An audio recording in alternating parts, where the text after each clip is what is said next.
A tiempo de esta entrevista, el presidente de la Junta de Andalucía, Juanma Moreno, ha aperturado fronteras ficticias, lo que quiere decir que ya se permite la movilidad de personas entre provincias de la misma comunidad autónoma andaluza. Al mismo tiempo, el presidente del Gobierno andaluz ha pedido encarecidamente máxima responsabilidad para todos los andaluces a la hora de llevar a cabo esa movilidad.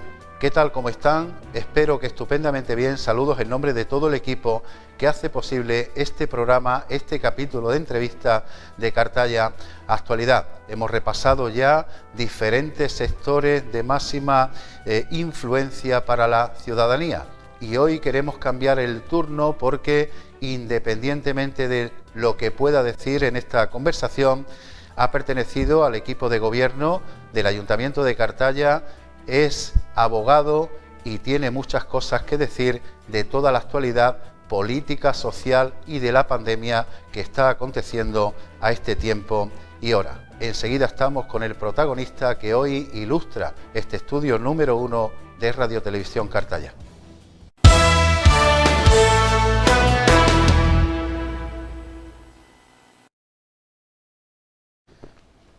Bueno, pues entramos ya en el contenido. Como yo les he anunciado en la cabecera, hoy nos visita todo un personaje que además hace, si no recuerdo mal, 2 años o así, ha tenido que superar un contratiempo de salud que a punto estuvo de llevárselo por delante. Esa fortaleza, esa ayuda sanitaria, el apoyo de su familia, de sus familiares, le hizo superar absolutamente todo. Ha dejado huella en el Ayuntamiento de Cartaya, sobre todo representando a las filas del Partido Popular como portavoz y además es letrado, es abogado, como decimos, y por lo tanto tiene mucho que analizar porque ahora mismo está el panorama político bastante revuelto a nivel nacional, a nivel andaluz.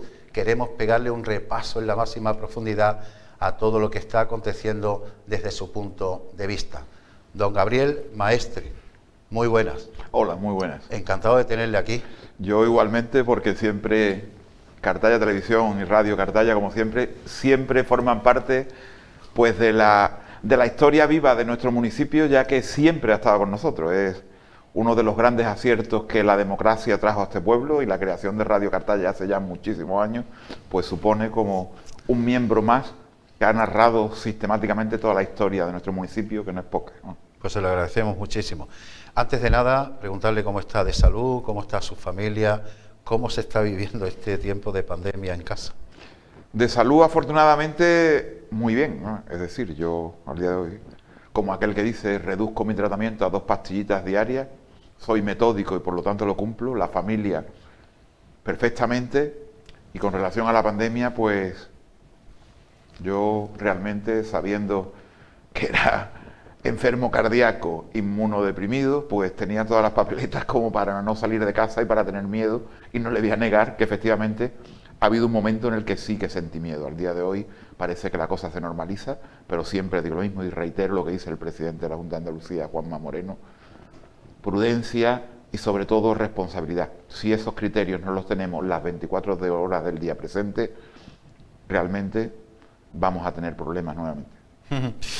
A tiempo de esta conversación se apertura la frontera ficticia, como yo he dicho al principio, es decir, se permite la movilidad entre provincias de la misma comunidad autónoma, en este caso la andaluza. ¿Le ofrece confianza esa apertura?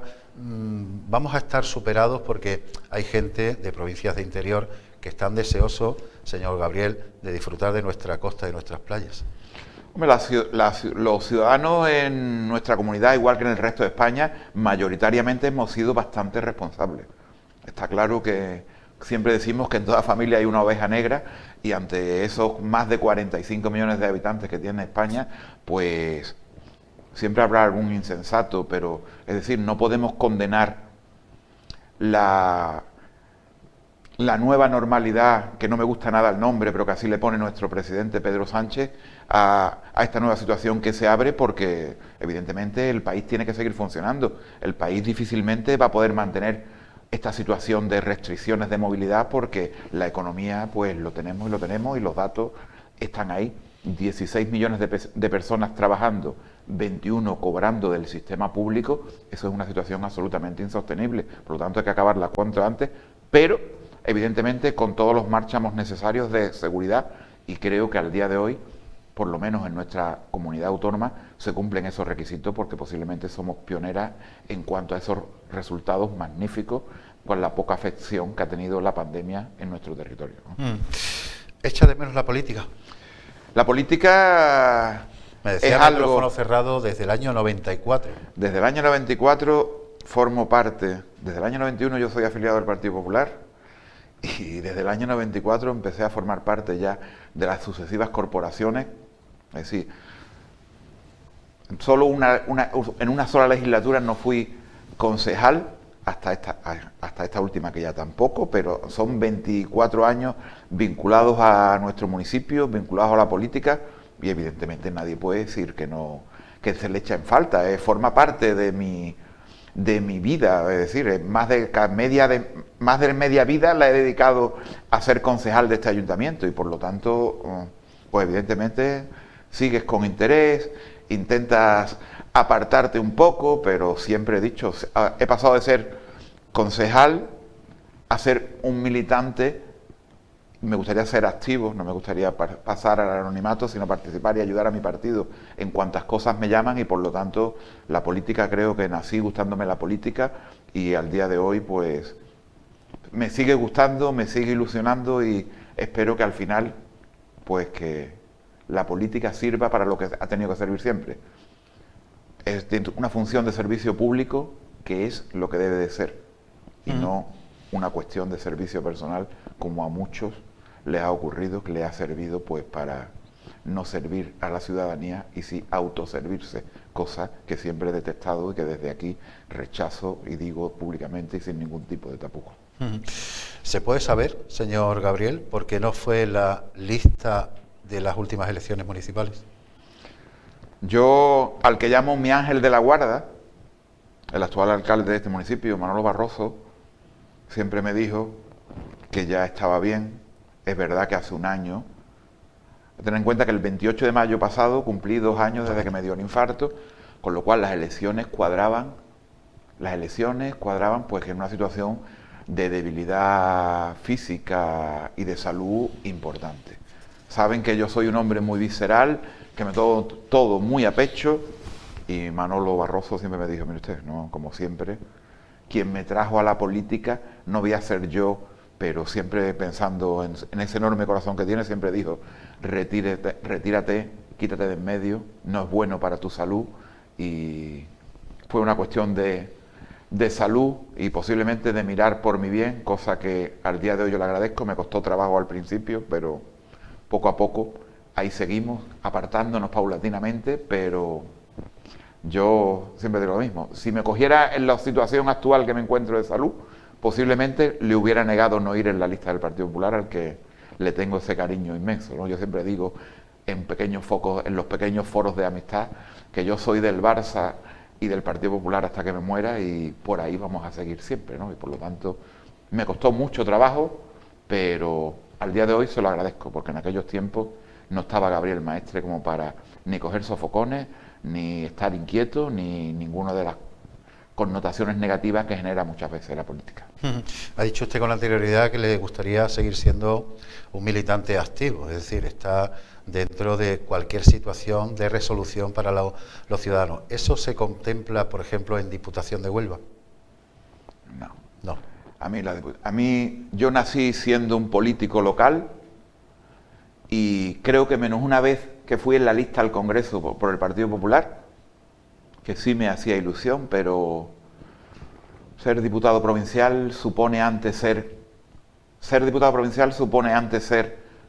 concejal de Cartaya, y yo creo que es difícil que vuelva nuevamente a la política local, aunque siempre se va a decir que de este agua no he de beber, pero yo creo que con el trabajo que me ha costado adaptarme a la nueva realidad mía como profesional del derecho y demás, creo que será difícil que vuelva a participar de la política, más que nada pensando muchas veces en mi propia salud. No es otro motivo, ni tengo ningún tipo de problema, ni con el Partido Popular a nivel local, y muchísimo menos con el Partido Popular a nivel provincial o autonómico. ¿Le han reconocido los ciudadanos por la calle el trabajo que usted ha hecho en la política durante tantos años? Siempre he dicho que yo he salido de la política, creo que con más amigos que enemigos. Enemigos prácticamente creo que no he generado ninguno como consecuencia de la política. A pesar de tener una concejalía siempre en entredicho, como es el tema de la concejalía de urbanismo, yo me siento muy satisfecho porque siempre dije que en política la gestión hay que ponerla siempre, anteponer los intereses propios del municipio antes que los de cualquier otra cosa. Y siempre lo intentaba asimilar a la gestión doméstica, es decir, lo que tú no querrías para tu familia o para tu casa, tampoco lo querrías para el propio municipio. Y por lo tanto, siempre he dicho lo mismo. Yo tenía una teoría de que si tienes 500.000 euros de presupuesto, no significa que tengas que gastarte esos 500.000 euros. Habrá años que tendrás que gastar el presupuesto entero y te falte, y habrá otros que cuando las necesidades están cubiertas, pues no hay por qué derrochar el dinero. Este ayuntamiento vino aquí con una gran deuda y en los primeros 4 años prácticamente la Concejalía de Urbanismo pues no tuvo gastos. En la segunda mejoraron las cuentas y se empezaron a hacer algo de lo que yo me siento muy orgulloso, como es el carril bici, que nos une con el Rompido, y que los técnicos me comentaron el otro día que vamos a iniciar el último tramo para conectarnos definitivamente con el Rompido. Es algo importante, pero siempre he dicho lo mismo. En política hay que saber gestionar, y una buena gestión económica es la base de cualquier programa político, sea el partido que sea. Quisiera preguntarle, volviendo a las últimas elecciones municipales, ¿le sorprendió el vuelco de última hora que hizo alcalde a Manuel Barroso? La política siempre sorprende, y yo me alegré mucho por él, porque al fin conseguí algo que llevaba soñando muchísimos años, como era que existiera un alcalde del Partido Popular en Cartaya, ¿no? Que había ganado elecciones a nivel nacional, que había ganado elecciones a nivel autonómico, pero que cuando llegaban las locales, por pitos o flautas, al final el Partido Popular nunca... Su máximo logro había sido cogobernar, y mire usted por dónde, cuando había un alcalde del Partido Popular, esa vez Gabriel Maestres no formaba parte de la lista. Dentro de la guasa propia de la zona decían que el gafe era yo, pero yo me alegro enormemente, y ojalá, si yo lo llego a saber que eso ocurre antes me retiro de la lista. Para mí ha sido una gran sorpresa y una gran ilusión, porque si de algo puedo presumir es que del alcalde que tenemos al día de hoy tiene el corazón posiblemente más grande con el que yo me haya cruzado en política. A partir de ahí, aparte de ver la vida, fue la primera persona, la persona que estaba a mi lado cuando me dio el infarto, fue la persona primera que empezó con las técnicas de reanimación junto a mi otra compañera frente a Lourdes. Por lo tanto, él tiene un reloj con un regalo mío que pone detrás a mi ángel de la guarda, 8 de mayo de 2018. Con eso ya para mí te digo que de Manolo Barroso yo solo puedo tener agradecimiento, gratitud, y por supuesto me enorgullezco de haber sido la persona que lo descubrió para la política, y que me costó muchísimo tiempo convencerlo para que participara de la lista del Partido Popular. Ha dicho usted con anterioridad que éxitos del Partido Popular, ahora gobernando en Andalucía a nivel nacional. Ha hecho alusión también a la deuda que se encontraron cuando accedieron al ayuntamiento. Sin embargo, ha quedado siempre la impresión de que ese respaldo no ha sido tal cual el mérito que vosotros, gobernando en el Ayuntamiento de Cartaya, de la mano de ICAR, tenía que reflejar la urna. ¿Tiene una explicación? La política es demasiado complicada y muchas veces siempre decimos lo mismo. Hay veces que listas analizadas fríamente de cualquier formación política parece que es una lista estupenda, donde hay gente con capacidad, gente que llega, y sin embargo después no lo votan. Yo siempre digo, después de la primera legislatura, donde después de esos 45 millones de euros, 5 meses sin cobrar los funcionarios del Ayuntamiento de Cartaya, todo bloqueado, es decir, teniendo procesos importantes para generar ingresos, como fue el tema de la externalización de los servicios de los suministros de agua potable o el tema de la recogida de basura, que fueron procedimientos ejemplares que le dieron mucha liquidez a este ayuntamiento y sin embargo después no se reflejó en las urnas. ¿Algo falla? Puede ser que no lo sabemos, es decir, la política tiene eso. Yo siempre me acuerdo ahora mismo de Ciudadanos, 50 y tanto, ahora 10 son en el Congreso, dice, y era alguien que llegaba, Albert Rivera, es alguien que llega Inés Arrimadas, y sin embargo, por eso yo la política, al final, en política es el único lugar en el que estoy seguro que 2 más 2 nunca son 4, son cualquier cosa menos 4, 3, 5, 4 y medio, pero 4 jamás. Algún día, no sé si habrá algún lumbreras que pueda descubrir cómo reacciona la sociedad y dónde están esos pequeños matices que una lista se convierta en ganadora o en una lista semifracasada cuando se presenta a las elecciones. Este ayuntamiento ha tomado medidas para paliar los efectos de la pandemia, medidas económicas, quiero decir. Hemos conocido hace una semana esa partida de 1,2 millones de euros para intentar reactivar el tejido empresarial de Cartaya. ¿Piensa usted que va a dejar más escombros esta pandemia de los que tenemos todos en la cabeza? La pandemia, al final, cuando la nueva realidad económica aparezca y una vez que superemos esta pandemia, es evidente que va a dejar una gran lacra a nivel social y en el tejido empresarial sobre todo. Yo reconozco y siempre me pongo como ejemplo, digo yo porque soy yo un abogado con 56 años, que su época de instalarse, de crear su propia infraestructura, de pagar su propia casa, de comprarse su coche, es decir, yo recuerdo, me pongo en el lugar de compañeros míos que al día de hoy con 30 años pues están en esa fase ilusionante de pagar su casa, de comprar su coche, de tener su pequeño préstamo de instalación de su despacho y que realmente lo han tenido que estar pasando muy mal, muy mal, muy mal. Esos pequeños autónomos con pequeños negocios que le daban para seguir sobreviviendo y que como consecuencia de esta pandemia yo entiendo que muchos negocios no van a volver a abrir. Ojalá me equivoque, pero está claro que el tejido empresarial, sobre todo el de las pequeñas y medianas empresas, son los grandes sufridores y los que han pagado ese gran pato por mucho intento de paliar la pandemia que se ha intentado hacer desde las distintas administraciones, pero realmente ha habido gente que lo está pasando muy mal, muy mal, muy mal. Se siguen sin cobrar muchos ERTE. Eso en una familia trabajadora pues es pues para ponerse en el pellejo del que le está tocando pasar esas situaciones. Yo creo que realmente este país va a sufrir pues las consecuencias posteriores a la pandemia, porque realmente es verdad que cuando nos encajemos en 5 millones de parados, eso hace que veremos a ver este país cómo es capaz de asumir esa carga social inmensa que se está generando en estos momentos, ¿no? Con respecto a Cartaya, señor Gabriel, ¿la ve levantándose? Bueno, Cartaya tiene la suerte que tiene un sector primario muy importante como es el tema de la agricultura, que hace que haya seguido trabajando, que haya seguido produciendo. Me da un poco más de reparo el sector turístico. Me acuerdo de muchas personas que invirtieron y que tienen grandes negocios montados y que realmente lo están pasando mal y parece que poco a poco, pero yo creo que nuestro municipio siempre ha sido un municipio de gente valiente, de gente emprendedora, de gente que se ha sabido echarse para adelante y no noto en exceso esa queja por parte de los restauradores.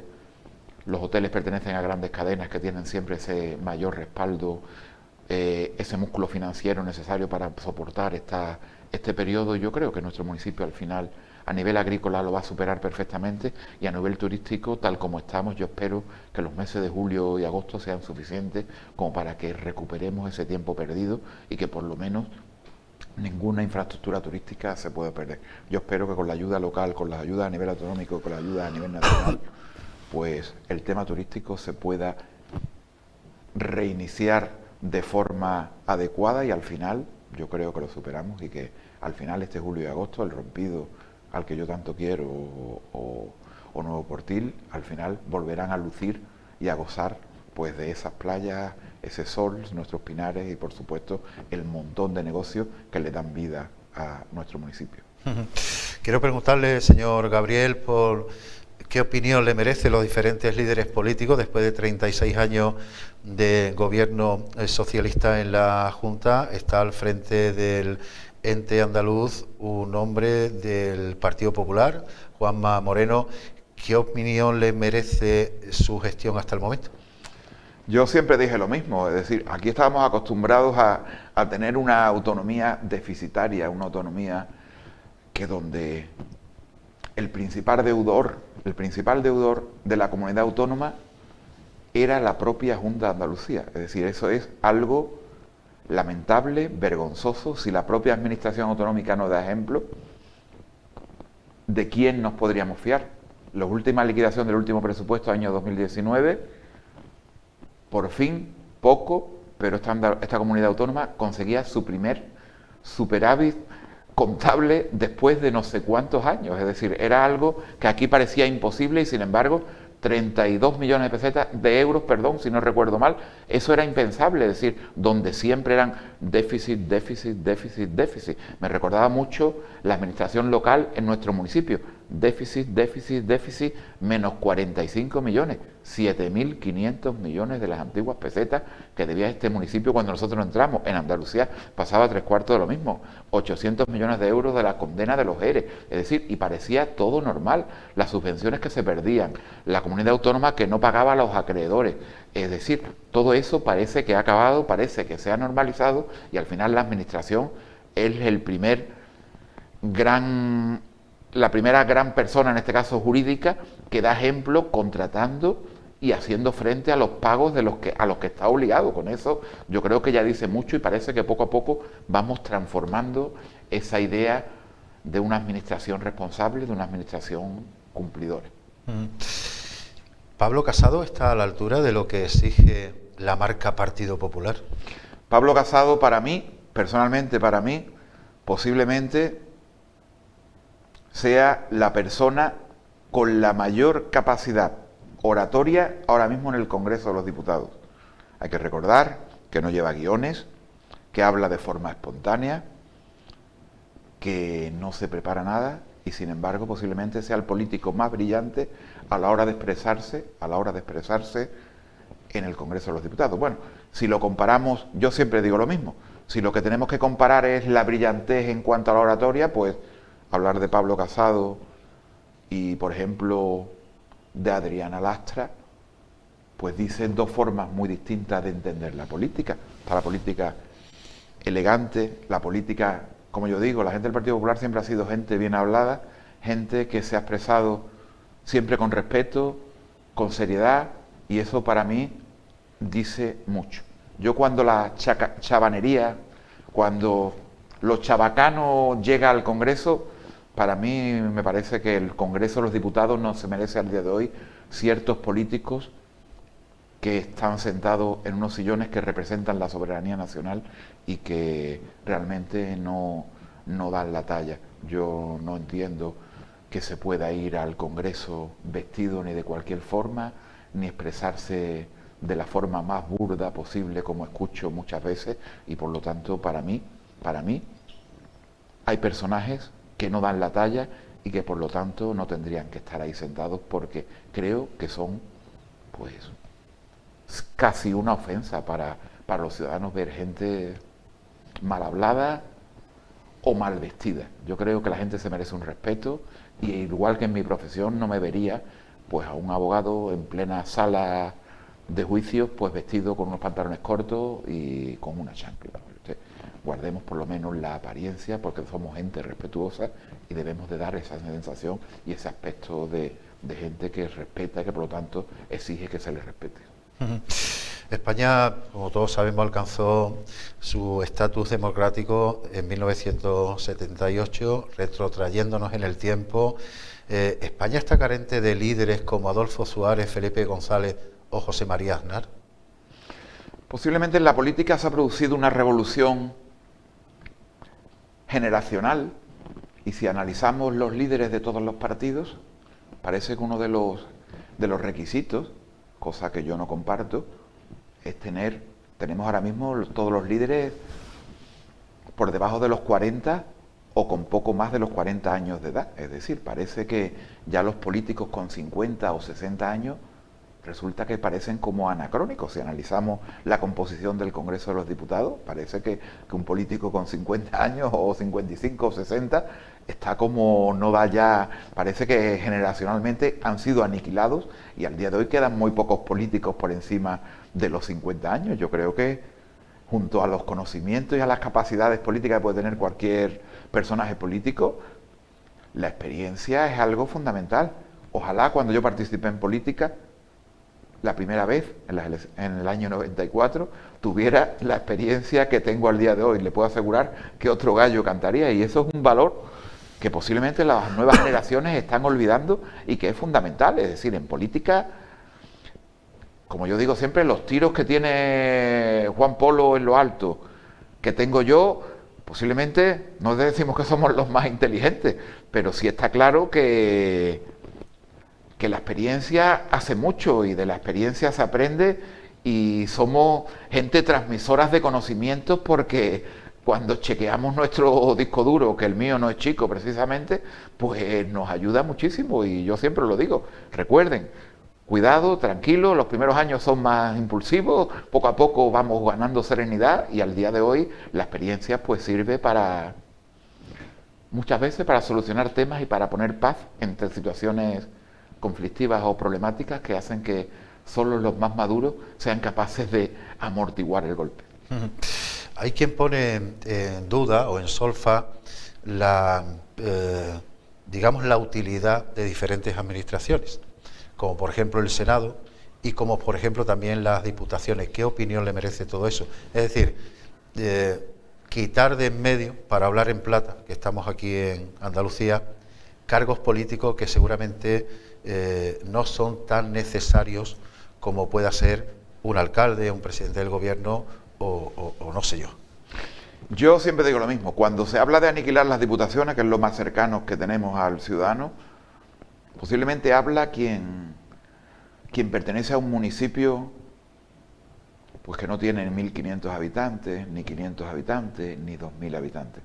Las diputaciones siguen siendo muy, muy, muy necesarias, sobre todo para esa España rural, para esa España de interior, para esa España pequeñita, como yo digo, la de los pequeños municipios, donde un ayuntamiento tiene una infraestructura simbólica, donde carecen pues prácticamente de lo más elemental como pudiera ser un arquitecto, un abogado y un secretario y un tesorero. Es decir, hay municipios que dependen de la ayuda de las diputaciones, porque de lo contrario son incapaces de funcionar por su escasez, por la irrelevancia a nivel de población es decir, yo digo cumbres de en medio, cumbres menores o cualquier otro, Hinojales, ese tipo de municipios, si no existiera la Diputación Provincial, difícilmente podrían funcionar y autofinanciarse, sería casi imposible. Por eso creo que ahí es donde deberían de estar. Para eso sí que son necesarios. El Senado es la Cámara de Representación Territorial. Eso sí, yo sí que estoy de acuerdo absolutamente en que haya que haber una reforma de la Constitución, en el sentido de que siempre he dicho lo mismo, es decir, este país, la política no puede estar en manos de partidos minoritarios que, como puedan ser los nacionalistas catalanes o vascos, que son los que marcan en toda la historia de la democracia, menos en los pequeños periodos que hemos tenido de mayoría absoluta, el rumbo que debe de tener la política. Yo siempre diría que en el Senado sí que como Cámara de Representación Territorial, ahí es donde tenían que estar todos esos partidos. Todo partido que no tuviera, no sé, al menos el 75% de representación en todo el territorio nacional, yo no permitiría que estuviera en el Congreso de los Diputados, si en el Senado, que es la Cámara de Representación Territorial, porque es decir, solo los partidos con representación en todo el territorio nacional son los que son capaces de hablar de política nacional. Un partido que solo es capaz de hablar de política de ámbito autonómico difícilmente va a velar por los intereses de todos los españoles, y por lo tanto eso es lo que yo siempre eché de mano, que en el Senado fuera una Cámara realmente de representación territorial, donde los partidos autonómicos y los partidos que tienen una representación geográfica, tienen una representación limitada a un ámbito geográfico concreto, fuera allí donde se representara, aunque se les otorgara mayor poder del que el día de hoy puedan tener el Senado, ¿no? Pero es decir, pero por lo menos acabaríamos con el tema de como hemos, y la gran crítica que creo que hace la sociedad española en su conjunto, de que sean los partidos autonómicos los que al final hayan marcado la política nacional en beneficio de esos partidos autonómicos y en perjuicio precisamente del resto del país, que no tiene ese tipo de partidos. Ha pasado mucho tiempo, desde 1978 ha pasado por el Gobierno central, o bien el Partido Popular, o bien el PSOE, la Junta de Andalucía, 36 años de gobierno andaluz. Sin embargo, el ciudadano onubense, y usted es onubense, se sigue quejando de que Huelva sigue a la cola en muchos sectores. Es posible que en el aspecto de la pandemia nos haya beneficiado al no tener una infraestructura tan grande que no hayamos sufrido tantos contagios, pero seguimos sin el desdoble de la 435, seguimos sin romper la estacionalidad turística, las vías básicas como carreteras no están bien conectadas y se quejan de los municipios que usted acaba de hacer referencia, los municipios pequeños, no llega el AVE, no tenemos aeropuerto. ¿Qué pasa con Huelva según su punto de vista? Bueno, yo siempre digo que hubo un momento en el que históricamente Huelva, por estar en la esquinita suroeste de nuestro país, teniendo una gran capital como ha tenido Sevilla, parece que siempre hemos estado como un poco a su sombra. Estando Sevilla a 100 kilómetros parecía que casi todo valía. Y en los temas de las conexiones, yo es algo en lo que siempre me he quejado, de que parece imposible al día de hoy que la conexión entre la provincia de Huelva y Extremadura es algo fundamental, porque somos el corredor natural a través del cual tendría la salida pues toda la producción agrícola y de cualquier otro tipo de Extremadura. Eso es lo que yo básicamente más he hecho en falta. Me ha hecho en falta sobre todo la estructura viaria. Yo personalmente el tema de aeropuertos es algo que nunca he defendido, porque entiendo que tenemos ejemplos claros de aeropuertos como los de Granada, Almería, que son aeropuertos absolutamente deficitarios, o el de Jerez, con una vida muy cortita e irrelevante. Es el de Sevilla y Málaga, que son los dos grandes aeropuertos, y ya vemos realmente cuál es la actividad que tiene el aeropuerto de Sevilla. El tema del AVE, yo el tema del AVE sí lo entiendo como algo fundamental.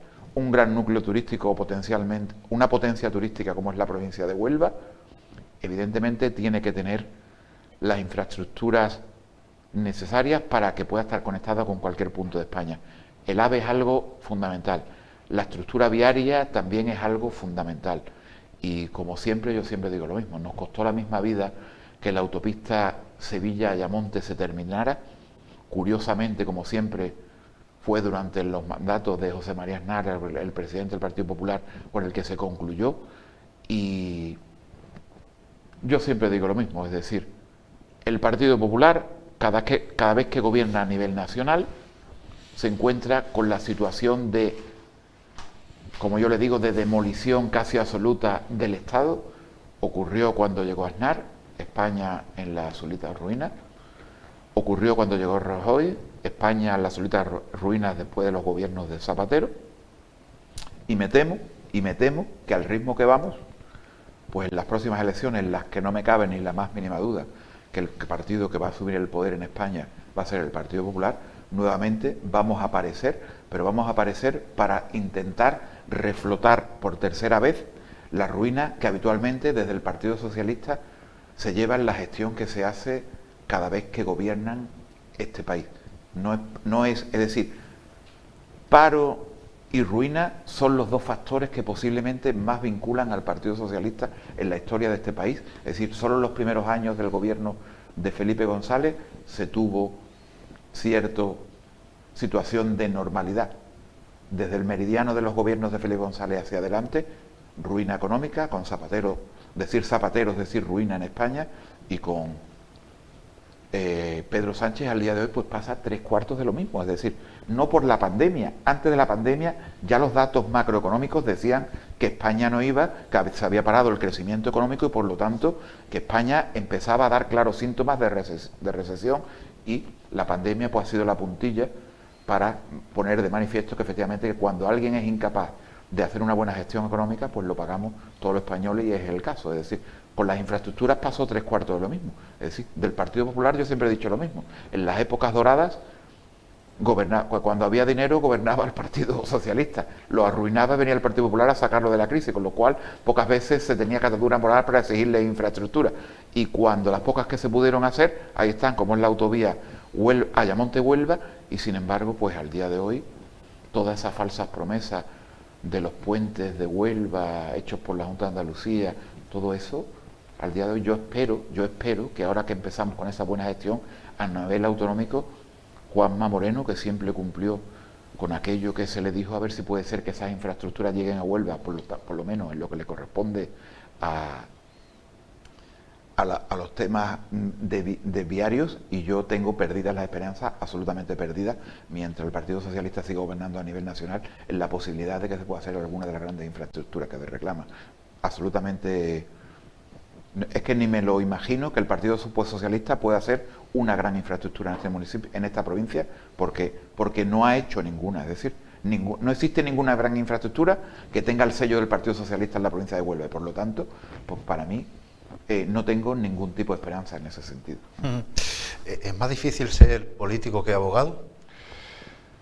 Yo le digo que a mí personalmente siempre me ha generado más estrés la política que la abogacía, ¿no? Es decir, yo la abogacía es algo que desarrollo con naturalidad, será porque es lo que he hecho siempre, que generalmente pocas veces me saca de quicio ejercer de letrado, y sin embargo sí que me ha generado muchísimo más estrés la política, porque en política, cuando es una multitud ante la que tienes que responder y la que han depositado tu confianza en ti, creo que tu nivel de responsabilidad es infinitamente mayor a cuando tienes temas que tienes claro, porque es decir, ejercer la abogacía yo creo que es algo mucho más razonable, la ley está ahí y los parámetros por los que se rige son infinitamente más razonables, con independencia de la capacidad que pueda tener el letrado de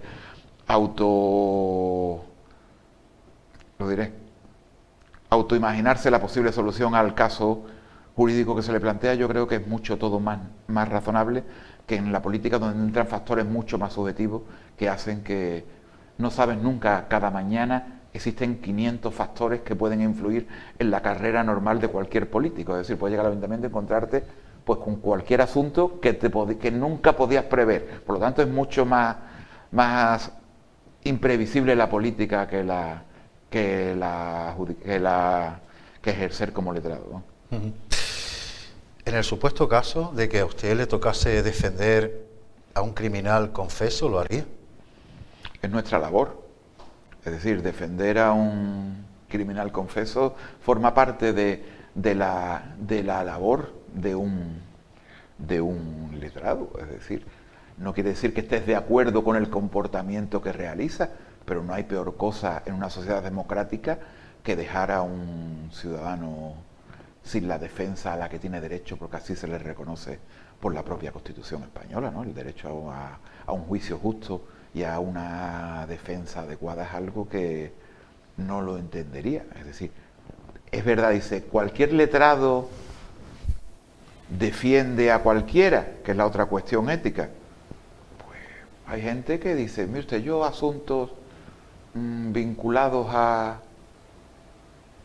por ejemplo, a la violencia de género, no los voy a defender, o no voy a defender a alguien imputado por un delito de violencia de género. Pues esto es razonable, pero yo siempre digo lo mismo. No es ya por el hecho de que sepas que es culpable, sino por la temática. Yo no llevo temas laborales, me llevo temas fiscales, me gustan los temas civiles, me gustan los temas penales.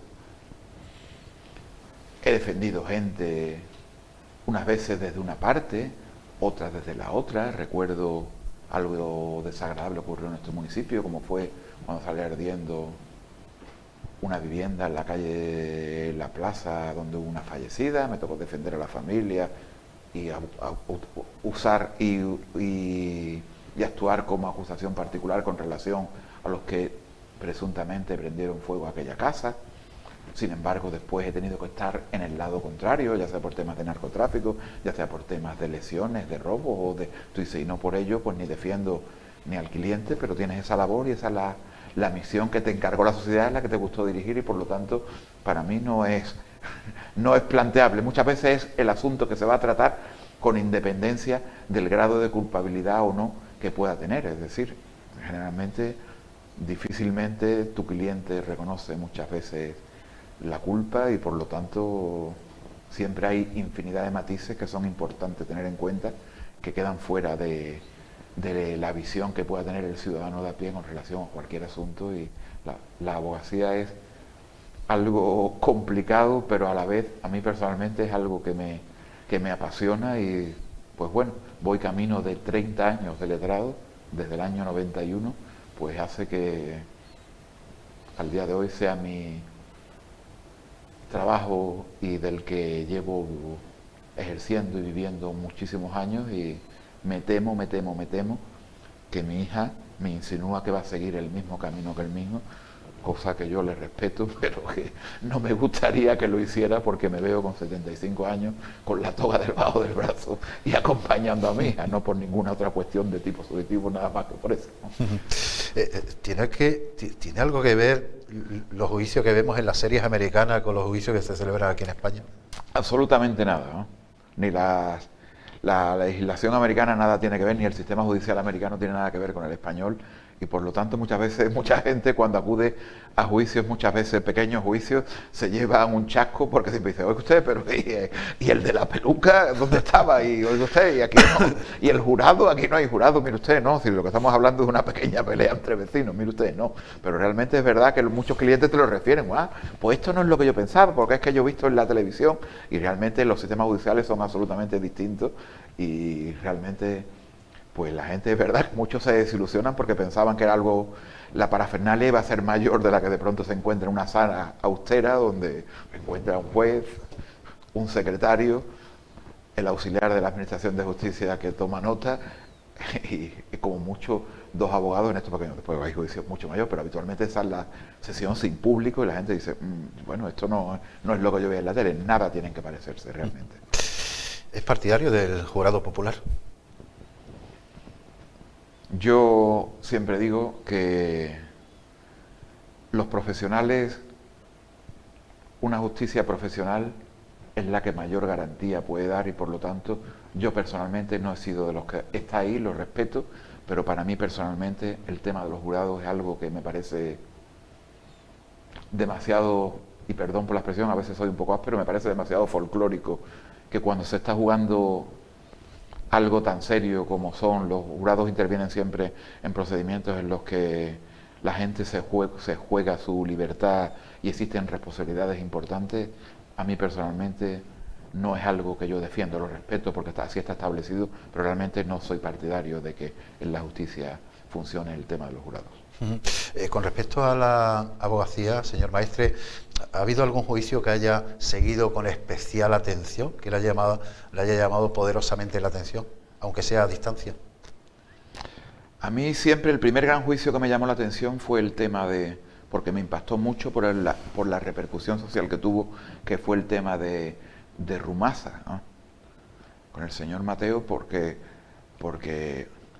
yo decía, ¿cómo es posible que de pronto alguien que era casi un dios en España, con aquella capacidad económica, aquellos símbolos de la abejita por todo el país, y de pronto a partir de aquel entonces empecé yo a interesarme muchísimo? Yo decía, pero era un personaje muy peculiar, ¿cómo de pronto la expropiación del Estado hacia Rumasa? Yo aquello me costaba trabajo entenderlo y posiblemente fue el primer gran juicio en el que a mí me llamó ese, junto con uno que me generó mucha crispación y porque me generó un poco de duda con relación a la administración, que fue el caso Anglés, el de las niñas de Alcácer. Aquello posiblemente, recuerdo de mi juventud, fueron esos dos casos que siempre me generaron esa inquietud judicial, que yo decía, ¿cómo es posible? Desaparece, no se soluciona, esa desconfianza muchas veces hacia la justicia, o esa sorpresa de decir, y de pronto se escapa y no pasa nada, y todo aquello me marcaron un poco en la vida, ¿no? He sacado un par de periódicos a nivel nacional por hacer un repaso. Me he tirado a quien está más apegado a la derecha, como es el diario ABC, y un poco al otro lado, como es, por ejemplo, el diario El País. El diario ABC señor Gabriel, titula hoy: el bipartidismo coge fuerza a nivel nacional. ¿Esto quiere decir que los partidos nacionalistas van a ir en retroceso? Y ahí también metemos tema de Podemos, tema de Ciudadanos. ¿Vamos a volver a aquella batalla política que se jugaba la Liga, por utilizar un símil futbolero, el Madrid y el Barça, el PSOE y el Partido Popular?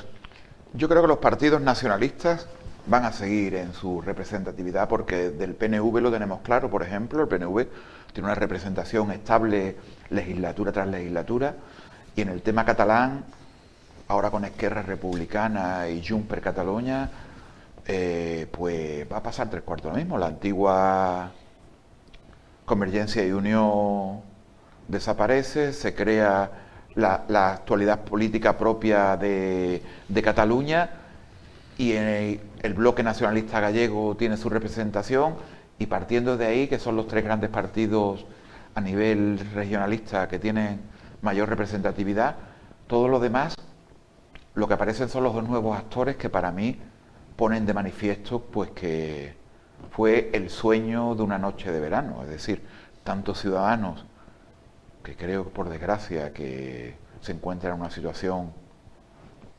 prácticamente roza la desaparición dentro del panorama político nacional, como Podemos, que pone de manifiesto que los experimentos con gaseosa nunca fueron buenos, pues yo creo que son 2 partidos que van a convertirse en 2 partidos absolutamente irrelevantes, y que lo ha puesto de manifiesto cuando la ciudadanía española le ha dado la oportunidad tanto a Podemos como a Ciudadanos, pues no han estado a la altura, y la ciudadanía al final, pues ahí está demostrado. Ciudadanos, con 10 representantes en el Congreso Nacional, yo creo que tiene los días absolutamente contados, y Podemos pues volverá a ser lo que era. Para mí la sensación que me produce es que Podemos volverá a ser lo que era Izquierda Unida, volverá a ser el partido de los 8 o 10 representantes, y nos queda dentro de los 3 nuevos partidos que aparecieron, Vox, que ya las encuestas ninguno le da que crece. Es decir, posiblemente la ciudadanía española, con una democracia ya madura,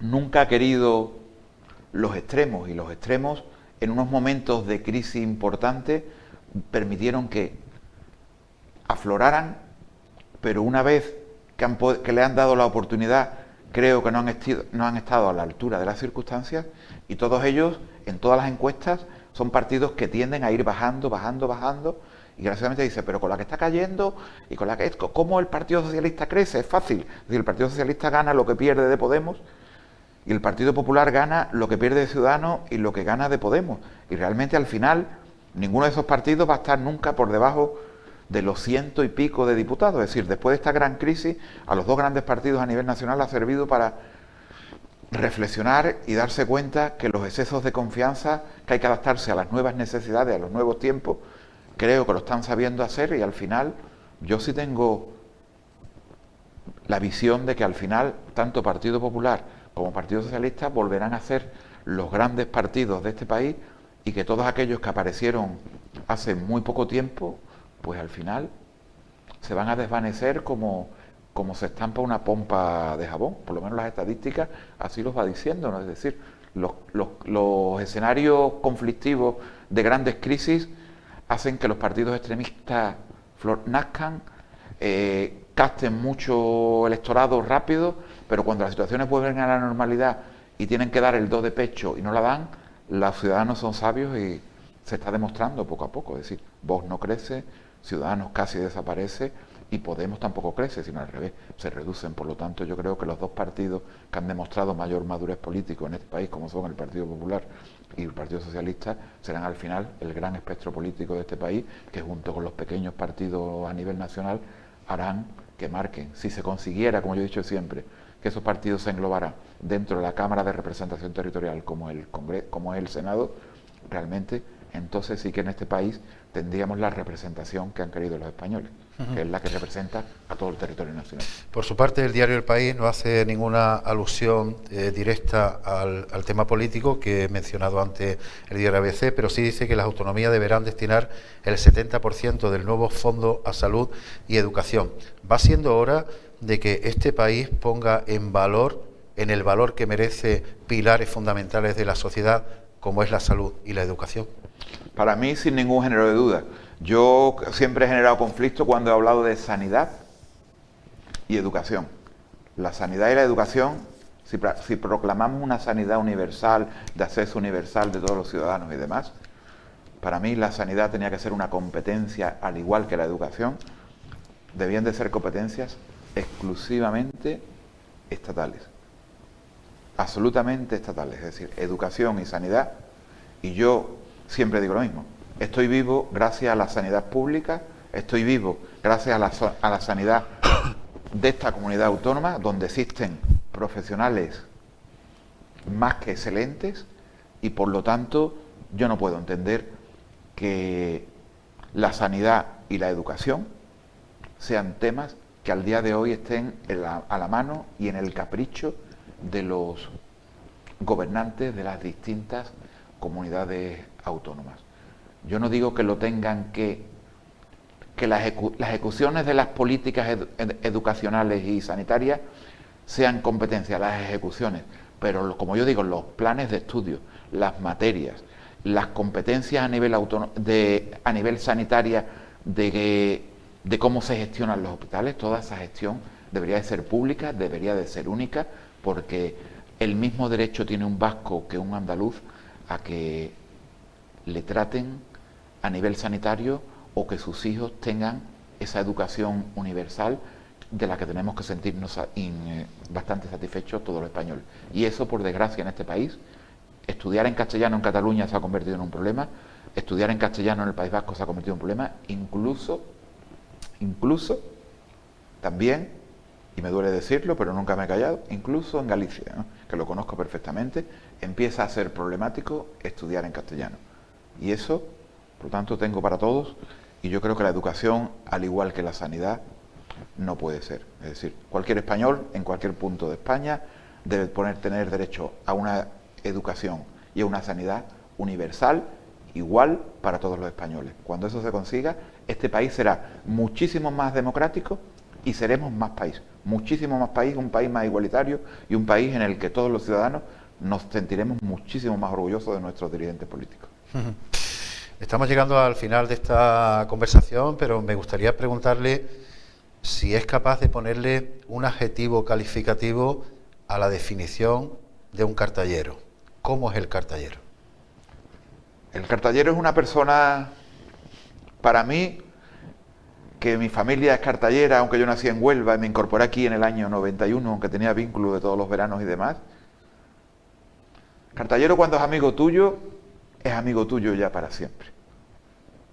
La sensación exterior puede ser de principio de un poco cerrado, ¿no? Es decir, integrarse en la sociedad cartallera, el cartallero no te lo va a poner fácil.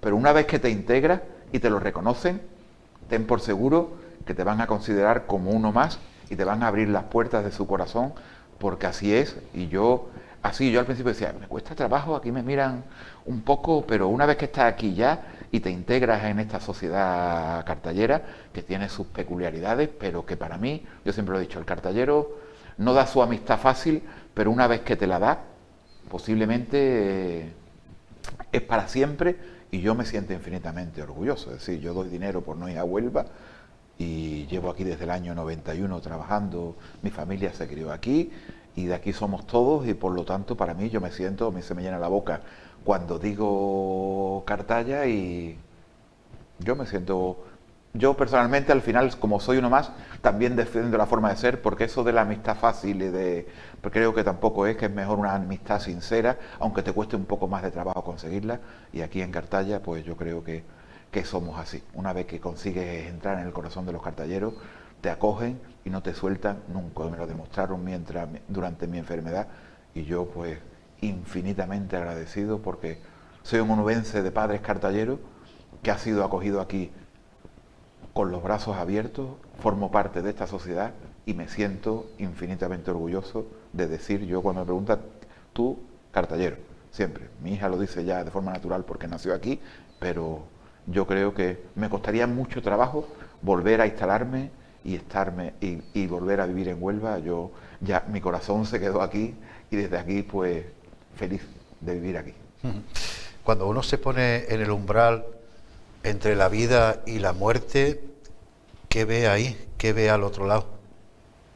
Yo personalmente, como dicen algunos que veían esos pasillos oscuros con una luz al fondo, algunos me lo han relatado, yo personalmente no vi nada de eso. Lo que sí está claro que cuando sales sí que valoras la vida de una forma muy distinta y te das cuenta quiénes son los que tú tenías a tu lado, que han seguido estando a tu lado, y quiénes son las personas que realmente te querían. A mí en este puesto, este municipio me demostró un cariño muchísimo mayor del que yo pensaba que podían tenerme, ¿no? Y gente, y muestras de cariño infinitas a las que yo jamás pues no le podré pagar en mi vida, porque realmente hubo tantísima gente que se preocupó de mi enfermedad, de mi situación, de lo que te hiciera falta, que tú decías, bueno, que bien. Y por supuesto, yo siempre digo, yo cuando hablo de mi enfermedad siempre me tengo que referir al que se llevó día y noche en esa sala de la UCI, según me contaba mi esposa,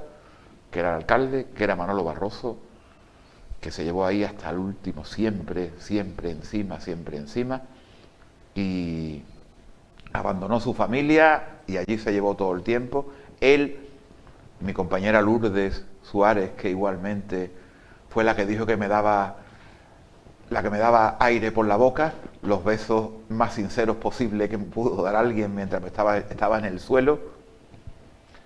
Y yo a ellos dos siempre le estaré infinitamente agradecido, igual que a Manolito Martín, el Cuervo, alguien que fue, y a su primo portugués, para nosotros acordarnos que fue la persona que me estuvo reanimando, esas 4 personas junto con todo el equipo médico de la Infanta Elena, pues yo nada más que les puedo estar agradecido, porque en el fondo, gracias a ellos estoy hoy aquí, y por supuesto, pues eso no se olvida nunca, y es algo que ha marcado el devenir de mi familia, y siempre para nosotros nombrarlos es como... Por eso es difícil que me diga usted qué opine del señor alcalde. Para mí el alcalde es mi ángel, y como es mi ángel, para mí es la persona más magnífica del mundo, porque me salvó la vida, y por lo tanto para mí, pues con eso ya lo digo todo, ¿no? Dicen algunos que de esta pandemia saldremos siendo mejores personas. ¿A usted le cambió lo que le pasó? A mí lo que me cambió, efectivamente, es decir, aprendes a valorar cosas que tú antes decías. Es decir, 20 días ingresados, de los cuales 12 fueron en estado de inconsciencia en la UCI. Cuando sales y despiertas y te lo cuentan, ves la vida de forma absolutamente diferente. Primero, porque tus limitaciones físicas, cuando sales te das cuenta que una silla no la puedes levantar, que andar 50 metros es como un verdadero esfuerzo sobrehumano. Es decir, cuando uno vuelve a la normalidad y recuerda aquellos momentos, se da cuenta la suerte que tiene el ser humano de hacer cosas a las que no valoramos porque estamos acostumbrados a hacerlas, pero tú dices, es imposible, una silla, ¿no? Es decir, levantar una silla para mí era imposible, es decir, andar, te tropezabas con todo, es decir, la vida al final, con esos momentos duros, hace que tú reflexiones y valores tus amigos, lo importante, por qué te tienes que enfadar, por qué no, qué tienes que hacer, valorar ciertas cosas que pasan desapercibidas, y al final, y con la pandemia, que como aquel que dice, hemos estado en una pequeña UCI que ha sido nuestro hogar para la inmensa mayoría de los ciudadanos, pues para mí, yo pasé miedo, y la gente, me imagino que el que estaba concienciado, 3/4 de lo mismo, y ha servido para valorar lo importante que es un abrazo, lo importante que es un beso, lo importante que es tener a tus padres y no poder achucharlos, lo importante que tu familia, tenerla cerca y no poderles hacer lo que más ansia. Es decir, ahora sí hemos aprendido a valorar lo importante que es un beso o lo importante que es un abrazo, y lo fácil que es ponerse malo, y por desgracia lo fácil es morirse. Es decir, 40 y tantos mil españoles muertos es una cifra que nos debe de hacer reflexionar, y por lo tanto, ahora que se acerca esta apertura o esta nueva normalidad, que ya no va a ser, yo creo que la vida no va a ser normal durante muchísimo tiempo, tendríamos que pensar en todos esos que nos dejaron y en lo fácil que es coger el camino de esos que nos dejaron, porque es decir, una pequeña imprudencia es más que suficiente para que se desate nuevamente el caos en nuestra sociedad. Por lo tanto, reitero, prudencia, y la gente tiene que comprender que esto no ha acabado y que tenemos que seguir al pie del cañón con las orejas alertas. ¿En la despedida tiene usted algún mensaje cargado de positivismo en estos tiempos difíciles para la ciudadanía de Cartaya? Yo creo que nuestro municipio, que siempre ha sido un municipio luchador, estoy seguro que vamos a seguir adelante, que este municipio es capaz de esto y de mucho más. Si fuimos capaces de salir de esa crisis económica tan importante del año 2007, esto que nos ha vuelto a poner a prueba es un paso más para llegar hacia lo que nosotros hemos sido siempre. Es decir, este ha sido un pueblo luchador, un pueblo emprendedor, un pueblo que ha sido capaz de levantarse muchas veces casi de sus cenizas y que por lo tanto al final la plaza, la calle La Plaza, la Plaza Redonda, nuestro mercado municipal o nuestras playas, yo estoy seguro que volverán a recuperar la normalidad y que con la ilusión y el afán que ponen los cartalleros en todo aquello que se proponen, al final nuestro municipio pues volverá a ser lo que es santo y seña de la provincia, y que si este año no tenemos fiesta de rompido, yo estoy seguro que para el próximo año sí que las vamos a tener, que la fiesta de octubre de Nuestra Señora del Rosario pues la tendremos en la mente, pero que al final este municipio va a recuperar toda su grandeza, porque ser de Cartaya es un orgullo, porque ser de Cartaya es algo que debemos de llevar muy a pro en el corazón, y al final seguro que nuestro municipio renace y nuestro municipio al final volverá a ser el que es el mejor municipio de la provincia de Huelva, porque para eso en este municipio están las mejores personas del mundo, que son los cartalleros y cartalleras. ¿Se ha sentido cómodo en esta conversación? Siempre. Yo con Radio Cartaya siempre, son muchos años, unas veces desde la oposición, otras veces desde el gobierno y otras veces como simple ciudadano, como es el caso que nos ocupa, siempre, porque cada vez que ha hecho falta hablar en Radio Cartaya, siempre digo lo mismo. Ahí estaban siempre los micrófonos para estar pendientes de todos los problemas de la ciudadanía, y yo nunca puedo tener nada más que palabras buenas para esta radio, porque es la radio de nuestro municipio, porque es la radio de todos los cartalleros. Ha sido un auténtico placer. Cuídese mucho y siga opinando desde esa libertad que siempre le ha acompañado. Le sigo en las redes sociales, ¿eh? Pues ya nada, se lo digo. Se me ve un poco el plumero, pero yo realmente, como he dicho siempre me ha parecido que lo justo no tiene ideología, y por lo tanto todo aquello que considero justo y honesto siempre lo voy a apoyar, y así he sido siempre. Y que a ver si el Madrid gana la Liga, ¿no? Esperemos que usted se confunda, porque he visto a Messi mejor que nunca, y por supuesto espero que el Barcelona este año vuelva a dar su do de pecho, porque posiblemente, no es que lo diga yo porque sea del Barça, Messi es el mejor jugador de la historia para mí, de la historia viva actual del fútbol. Yo, de los que conozco, no conocía a Pelé ni a Di Stéfano jugando, pero de ahí hacia adelante está Messi y está el resto. Ni Maradona, ni... Ahí discrepo con usted, ¿eh? Maradona es el sueño de una noche de verano. Bueno. Era una maravilla de jugador, pero le faltó la constancia de 15 años, como lleva Messi. Eso sí, dando y también a Ronaldinho, ¿no? O a Ronaldinho, por ejemplo, ¿no? Gracias, señor Gabriel. A ustedes. Ha sido un placer. Muchísimas gracias. Gabriel Maestre, en toda la extensión del nombre y del apellido, a pecho descubierto, aquí en Cartaya Actualidad. Así transcurrió esta conversación y así íntegramente se la hemos contado. Gracias por elegirnos. Adiós.